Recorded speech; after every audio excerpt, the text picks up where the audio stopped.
이날도 예배 자리에 나온 여러분을 주님의 이름으로 환영하고 축복합니다. 늘 이렇게 매주 만날 수 있다는 것이 얼마나 행복한 일인지 잊지 않았으면 좋겠다 생각이 됩니다. 제가 아직 나이가 어린데 이렇게 꽃을 좀 받았어요. 아마 우리 청년의 어버이 역할을 하시는 장로님, 부장님 또 저를 포함해서 이렇게 꽃을 주신 것 같습니다. 감사하는 마음으로 받고 또 더 열심히 섬길 수 있도록 하겠습니다. 저희가 지금 응답하라 그분 앞에서 시리즈 설교를 하고 있습니다. 여러분은 기억이 안 나시겠지만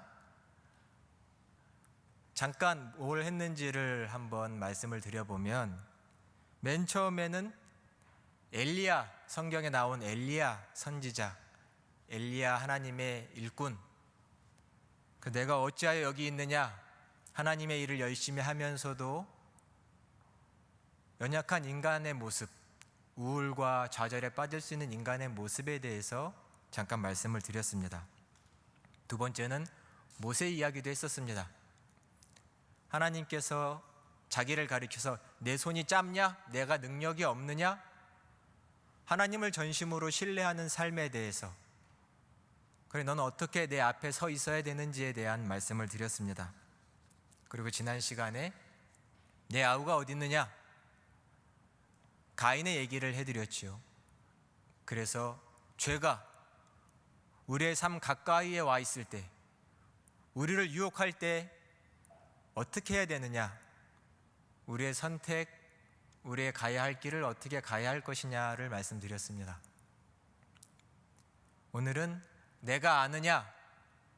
라는 제목으로 말씀을 드리려고 합니다. 이 시리즈 설교가 약간은 인간의 근본적인 이야기, 그래서 약간은 딱딱하게 느끼실 수도 있고 무겁게 느껴질 수도 있지만, 여러분이 마음을 다해서 조금 더 집중하고 진지하게 들어주시면 우리 삶에 매우 유익한 이야기들이 될 거라고 생각이 됩니다. 다음 시간에는 오늘에 이어서 마지막 사명에 대한 얘기를 다음 시간에 드리려고 합니다. 우리가 하나님 앞에 어떤 사명을 가지고 살아갈 것이냐, 우리는 하나님 앞에 어떠한 응답하는 자로, 응답적인 존재로 살아갈 거냐라는 것을 다음 시간 마무리하겠습니다.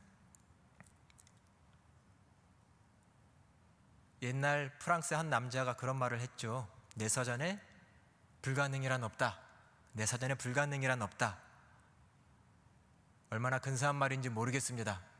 남자라면 한번 크게 외쳐보고 싶은 말이죠. 호기 있게, 내 사전에 불가능이 어디 있겠어. 제2의 나폴레옹을 꿈꾸는 분 여기 계세요? 불가능이 없다라고 말하는 것, 쉬운 말은 분명히 아닙니다. 삶이 가능보다는 좌절하고 안 될 때가 있기 때문이죠. 여러분 혹시 책 중에 긍정의 힘 이런 책 읽어보신 적 있어요? 긍정의 힘?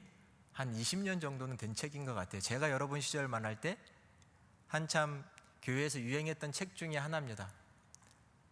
내용을 잠깐 설명하자면, 긍정적인 사고가 중요하다. 그리고 그 사고와 마음, 그리고 그렇게 말을 하는 게 중요하다. 사고한 대로, 긍정적인 생각을 하는 대로, 말하는 대로 인생이 그렇게 풀려갈 거다. 제가 좀 짧게 설명하면 그렇습니다. 그래서 생각을 어떻게 먹느냐, 말을 어떻게 하느냐 참 중요하니까 그렇게 생각하고 살도록 하자라는 것이죠. 인생이 그렇게 되면 참 좋을 것 같은데, 아무리 긍정적인 말을 해도 또 막상 그렇게 되지 않을 때도 있죠. 우리가 살아가는 세상 잘 아시나요? 어떤 세상인가요? 무한한 가능성이 펼쳐져 있고, 내가 마음먹은 대로, 꿈꾸는 대로 다 이루어갈 수 있는 그런 세상을 저희는 살고 있나요? 내가 가는 길은 다 지름길이고, 내가 가는 길에는 막힌 것이 없이 뻥 뚫린 대로와 같은 그런 시원한 인생길, 그런 삶이 우리 앞에 늘 펼쳐지고 있는가요? 사랑에 빠진 사람들은 꽃길을 걷는 느낌이라고 하죠. 그냥 사랑하는 사람을 생각만 해도 마치 향기가 내게 불어오는 것처럼 얼굴에 미소가 져지고 행복하고 그런 꽃길을 걷는 것 같은, 자, 나는 지금 그런 꽃길을 걷고 있다. 몇 분 손을 당당하게 드시네. 지금 움찔하다가 내리신 분은 뭐예요? 제가 알기로는 지금 꽃길을 걷고 있다고 손을 번쩍 들어도 시원찮을 남자들이 있는데 지금 손을 안 들고 있는데, 그런 남자들 만나면 안 돼요. 네. 지금 여기 손을 번쩍 들었어야 되는데, 꽃길을 걷고 있는, 저희 인생길은 꽃길인가요?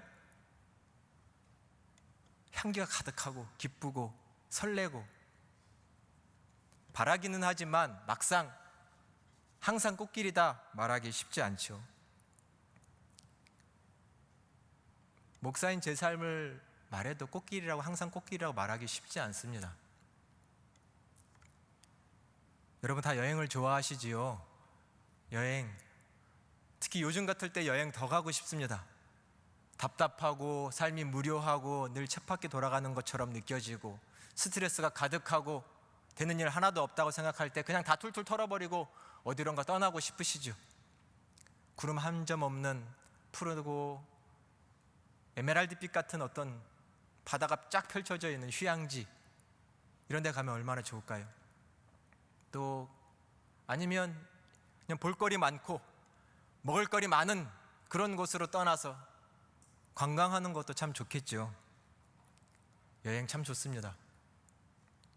요즘 또 뜨고 있는 여행 중에 순례 여행도 있죠. 그죠?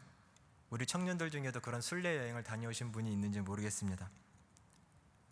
순례 여행하면 그냥 걷는 거죠. 하염없이 쭉 앞에 나 있는 길을 따라서 걷고 또 걷고 생각하며 걷고 새로운 것들을 보며 걷고, 아마 가장 유명한 게 산티아고 순례길이 아닐까 생각이 됩니다. TV에서 많이 들어보셨죠? 산티아고 순례길.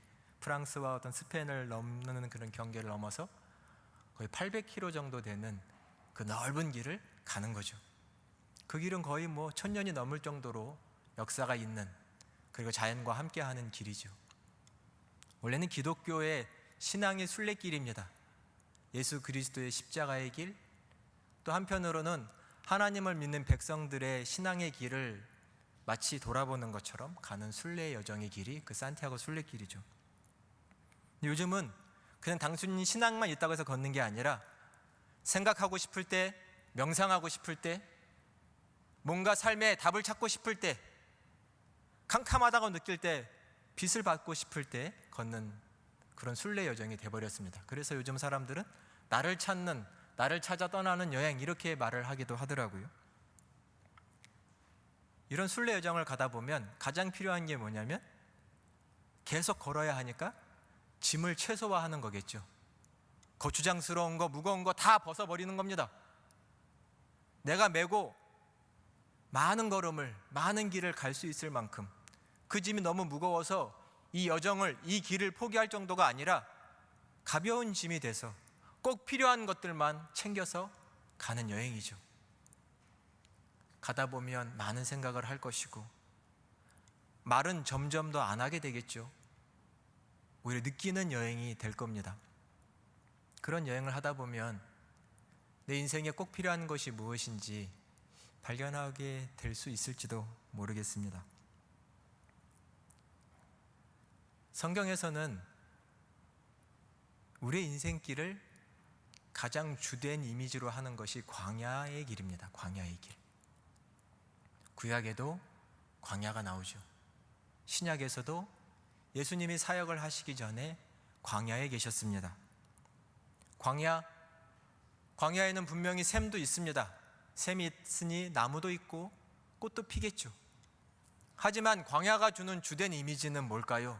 무더위, 고달픔, 고단함, 목마름, 때로는 외로움, 이런 것들이 광야가 주는 주된 이미지 같습니다. 그 속을 걷는 삶이라고 성경은 우리 인생을 빗댈 때가 많습니다. 오늘 우리의 인생길 돌아보며 하나님께 응답하는 자리가 되었으면 좋겠습니다. 성경에 보면 고난을 받았다, 고통을 당한다, 그런 사람의 대표주자는 당연히 욥입니다. 그건 교회 학교에 있는 우리 어린이들도 다 아는 사실이죠.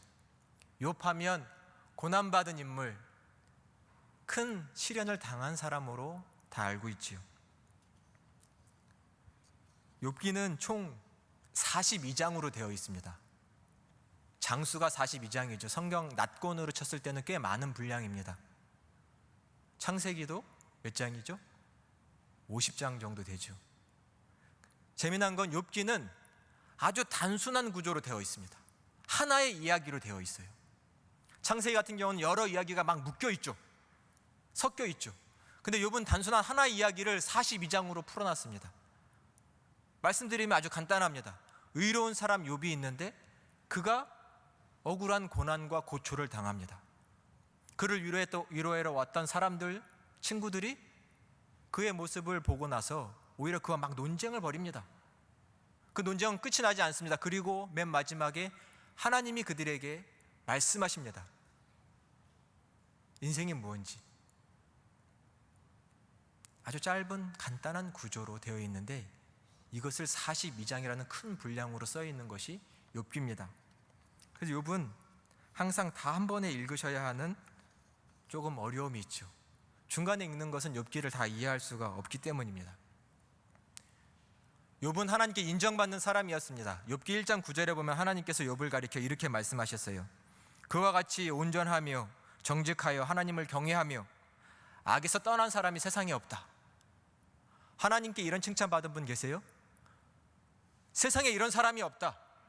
욥처럼 정직하고 겸손하고 하나님을 두려워하며 하나님을 잘 섬기는 사람이 이 세상에 없다. 이런 칭찬을 받은 사람이 욥이었습니다. 저희는 저희 스스로 봐도 조금 못마땅할 때가 많은데 하나님께 이런 인정을 받는 욥입니다. 하나님께서 이런 칭찬을 하고 있는 것을 보고 있던 사탄이, 저 하늘 궁정에 있던 사탄이 하나님께 대뜸 말하는 것이 이런 겁니다. 하나님, 까닭없이 욥이 하나님을 잘 섬기겠습니까? 하나님이 그가 하는 일마다 축복을 해주시고 그의 가정에 축복을 해주시고 그의 손길이 닿는 곳마다 복을 내려주시니까 하나님, 욥이 하나님을 잘 섬기는 것이 아닙니까? 반대로요, 하나님 다 걷어가 보주세요. 하나님이 준 축복이요 하나씩 하나씩 걷어가시면 욥이 아마 하나님을 섬기지 않고 하나님을 오히려 욕하며 돌아설 겁니다. 사탄이 이렇게 얘기를 한 것이죠. 욥의 시련과 고난이 바로 여기서부터 시작이 되었습니다. 그래서 하나님은 반대로 욥을 시험하시고 욥을 증명해 보이시려는 마음으로 하나씩 거둬가시죠. 그의 모든 소유물 다 거둬가셨습니다. 여러 민족들이 와가지고 약탈하고 죽이고 많은 그 집에 있던 종들을 죽이고 심지어는 하루아침에 사랑하는 자녀들이 집이 무너져서 죽었습니다. 갑자기 머리끝부터 발끝까지 종기가 나가지고 그 종기를 괴로워서 견딜 수가 없고 벽돌로 벅벅 긁어야 하고 얼마나 그 종기와 피부병이 심했는지 그 얼굴이 문드러져서 사람들이 욥인 줄도 알아볼 수가 없을 정도가 된 것이죠. 옆에 있던 아내는 당신이 언제까지 하나님을 섬기겠느냐고 의롭게 행하겠느냐고 차라리 하나님을 욕하고 죽으라고 말을 했습니다.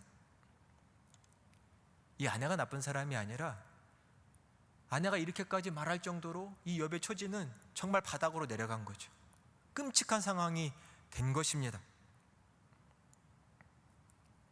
친구들 엘리바스, 빌닷, 소발이라는 사람들이 와서 그를 위로해 주려고 했는데 그의 그 참담한 모습을 보고 나서는 입을 열 수가 없었습니다. 성경에 보니 밤낮 일주일간 그 옆에 앉아서 아무 말도 하지 않았다고 합니다.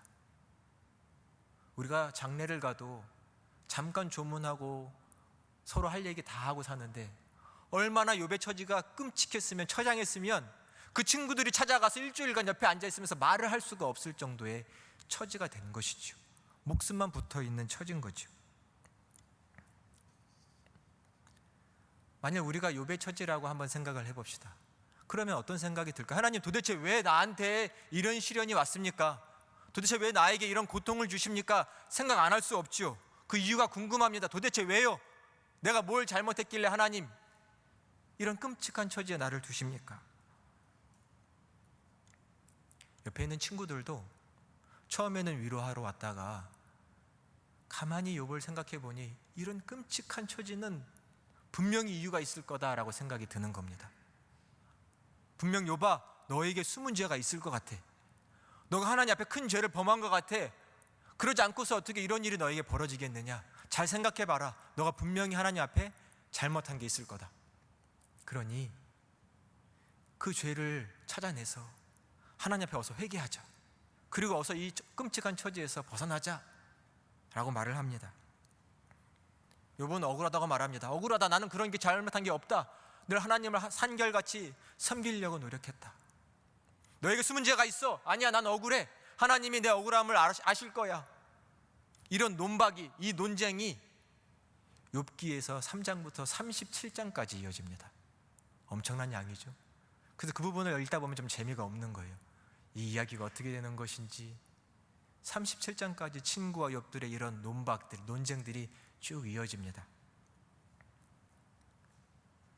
우리 주변에도 괴로움을 당하는 분들이 많죠. 경제적으로, 특히 이번 코로나로 더 어려운 분들이 많습니다.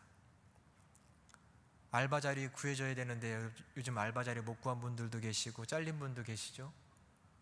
학비도 벌어야 하고 대출도 갚아야 되는데 쉽지 않죠. 건강을 잃은 분도 많습니다. 정말 중한 병에 걸려서 고치고 싶은데 고쳐지지 않고 죽음의 두려움이 이 문턱까지 와 있는 분들도 있겠죠. 이유를 찾고 싶습니다. 도대체 왜? 요한복음 9장에 보면 예수님께서 나면서부터 맹인이 된 한 사람을 고쳐주신 귀한 이야기가 나옵니다. 그 전에 예수님을 따라가던 제자들이 가리켜서 말을 했습니다. 예수님, 여기 앉아서 구걸하는 이 맹인이요, 태어나면서부터 맹인이었다고 하는데 저 사람이 태어날 때부터 맹인으로 태어났다면 누구 죄 때문입니까? 자기가 어릴 때부터 가지고 있었던 죄 때문입니까? 아니면 부모가 지은 죄 때문입니까? 이렇게 예수님께 물었습니다. 사람은 어떤 어려운 처지가 되면 분명히 원인이 있고 그것이 내 과오와 죄 때문이 아닐까 생각하는 것이지요. 우리도 마찬가지죠. 어려운 일을 당하면 내가 뭘 잘못했나? 하나님 앞에 큰 죄를 범했나? 혹시 과거에 내가 저질렀던 그게 지금 이렇게 돌고 돌아서 나한테 온 거 아닌가? 마음이 무겁습니다. 잘 찾아지도 않죠, 그 답이. 고난은 다 죄의 싹시다. 이런 도식으로 모든 인생의 문제가 다 답을 찾아지는 것 같지는 않습니다. 중요한 건 오늘 본문입니다. 성서를 한번 보세요. 하나님이 이 욥과 친구들의 여러 논쟁 다 듣고 계시다가 드디어 38장 오늘 본문에 와서 말씀을 하십니다. 마치 하나님의 대답을 요청했던 욥의 요구에 응답하시듯이 하나님이 대답을 하십니다. 욥기서 31장 35절에서 욥이 이렇게 말한 적이 있습니다. 전능자가 내게 대답하시기를 원한다. 이 답답한 상황, 너네 대답이 필요한 게 아니다. 너네 말이 필요한 게 아니다. 하나님이 전능자가 내게 말씀해 주셨으면 좋겠다. 내 답답한 상황을 설명 좀 해주셨으면 좋겠다 라고 말할 때 이제 드디어 하나님이 말씀을 하기 시작하십니다. 1절에 보니 하나님께서 폭풍 가운데 말씀하셨다라고 되어 있습니다. 폭풍 가운데 말씀하셨다. 이 폭풍 가운데 말씀하셨다라는 것은 하나님의 위엄을 말합니다. 그분의 위엄. 이 폭풍이 히브리어는 세아라라는 단어인데 더 정확한 번역은 돌개바람, 회오리 바람, 돌풍 이런 말입니다. 하나님께서 먼저 돌풍을 보내십니다. 회오리 바람을 다 보내시고 그 다음에 말씀을 하시는 거죠. 마치 다 날려버리고 그 다음 말씀하시는 것 같습니다. 너네의 말, 시답지 않은 말들, 신통치 않은 생각들, 너네 생각 그 모든 인간적인 것들을 다 날려버리신 다음에 내 말만, 하나님의 말씀만 잘 들려지게 하시려고 하는 것 같습니다. 회오리 바람으로 모든 것을 다 잠잠하게 하신 다음 마치 손가락으로 입을 가리시는 것처럼 쉿! 너네는 입을 닫아라 라고 말씀하시는 듯합니다. 그리고 내 얘기를 들어라 라고 하시는 거죠. 2절과 3절을 한번 보세요. 무지한 말로 생각을 어둡게 하는 자가 누구냐? 너는 대장부처럼 허리를 묶고 내가 내게 묻는 말에 대답할지니라. 하나님 보시기에 여태껏 너네가 한 말은 다 무지한 말 같습니다. 너네는 그 무지한 말로 더 서로 말을 섞어가며 더 무지한 상태에 빠지고 어둠에 빠지고 혼란에 빠지고, 이제는 그만하고 차라리 내 앞에서 허리를 동이고 바르게 서서 내가 너에게 물을 터이니 대답하라 라고 하십니다. 내가 너에게 물을 터이니 대답하라. 우리는 얼마나 우리가 지혜롭다고 하는 말들이 우리의 무지를 드러내고 오히려 우리의 앞길을 막았는지를 생각해 볼 필요가 있습니다. 성경에 보면 하나님이 사람의 모든 지혜가 하나님의 부족한 지혜보다도 아무것도 아니다라는 말씀이 많이 나옵니다. 너희의 무지한 말을 이제는 좀 닫지 않겠니? 라고 하시는 거죠.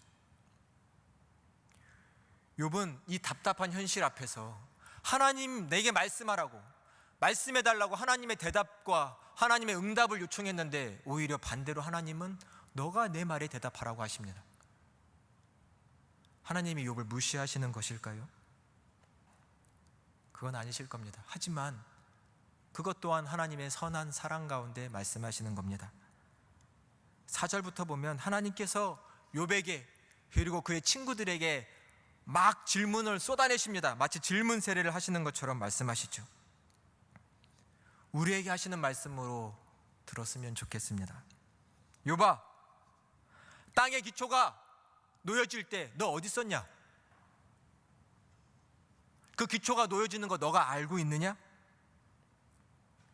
인간의 건축법을 이용해서 계속 말씀하시죠. 이 땅의 기초가 놓여질 때 그 도량법을 누가 정했냐? 누가 줄을 지어서 이 땅을 측량했느냐? 욥은 입을 열지 못합니다. 누가 바다를 만들었냐? 그 바다가 경계를 지어서 넘어오지 못하게 누가 했느냐? 내가 한 것이 아니냐라는 말씀이죠. 너가 오늘 본문의 밑에 부분에 계속 나오는 질문들입니다. 너가 바다 밑을 기어다녀 봤느냐? 그 밑에 깊은 샘을 들어가 봤느냐? 깊은 물속을 걸어가 봤느냐? 홍수가 왜 나는지 아느냐? 너가 홍수를 일으키느냐? 비를 내리느냐? 번개가 치게 하느냐? 메마른 땅에 초록이 무성하게 나오게 하느냐? 너가 사자에게, 까마귀에게 먹이를 줘서 길렀느냐? 저 많은 동물들이 새끼를 치고 낳고 번성하는 것을 너가 하게 했느냐? 하나님의 질문은 너무나 많이 있습니다. 우리의 허리를 동이고 38장부터 이어지는 하나님의 말씀을 여러분이 시간을 내서 꼭 읽어보시기를 바랍니다. 우리의 입을 열 수 없을 겁니다. 하나님은 많은 질문을 하시지만 그것은 질문을 하시는 것이 아니라 반대로 너희는 아무것도 모른다 라는 것을 답하시는 겁니다. 욥아, 너는 아무것도 모른다. 엘리바스야, 빌닷과 소바라, 엘리후야, 너는 많은 말을 했지만 너희는 아무것도 모른다 라고 지금 대답하시는 겁니다. 아무것도 모르면서 뭐 서로 이렇게 논쟁을 하고 얘기를 하고 하나님의 섭리와 통치를 논하겠다고 하는 것이냐라는 거죠. 너희 지혜로 하나님의 지혜를 반박하겠다고? 하나님의 통치를, 섭리를 알겠다고? 하나님의 정의롭지 않다, 정의롭다 이것을 판단하겠다고? 하나님의 능력을 판단할 수 있느냐 너희가? 너희는 일개 진흙에서 나온 사람이 아느냐라고 말씀하시는 겁니다. 너희는 아무것도 아니지 않느냐라고 말씀하시고 계십니다. 성경을 조금만 넘겨보실까요? 40장 4절의 말씀입니다. 우리 같이 한번 내 고백처럼 읽어볼 수 있도록 하겠습니다. 40장 4절의 말씀입니다. 같이 봉독합니다. 보소서, 나는 비천하오니 무엇이라 주께 대답하리이까? 손으로 내 입을 가릴 뿐이니이다. 아멘. 이 하나님의 말씀 앞에 욥은 말합니다. 하나님, 제가 비천한 사람입니다. 제가 무엇이라고 하나님 앞에 감히 대답을 하겠습니까? 제 입을 가릴 뿐입니다. 욥은 답을 얻지 못한 걸까요? 아닙니다. 충분히 답을 얻었습니다. 그의 답답한 마음에 하나님의 말씀을 통해서 답을 얻었습니다. 하나님은 욥에게 내가 아느냐라고 질문을 하셨지만 이것은 내가 누구냐라는 말과 똑같다 생각됩니다. 너가 누구냐? 우리는 아무것도 모르는 부족한 사람입니다. 하나님의 통치와 섭리, 그분의 역사를 이해할 수 없어 괴로워했고 질문했던 욥에게 오히려 하나님께서는 하나님과 인간의 이 관계가 무엇인지, 그리고 너희가 누구인지를 말씀하심으로 대답을 해주셨습니다. 우리와 같이 작은 사람, 그러나 이 사람에게 하나님은 반대로 응답하시는 하나님입니다. 나 같은 작은 사람에게, 무지한 말을 늘 내뱉는 사람에게 하나님은 한결같이 말씀하시는 분입니다. 이것을 깨달을 때 우리는 인생길을 갈 수 있는 해답을 얻게 될 것입니다.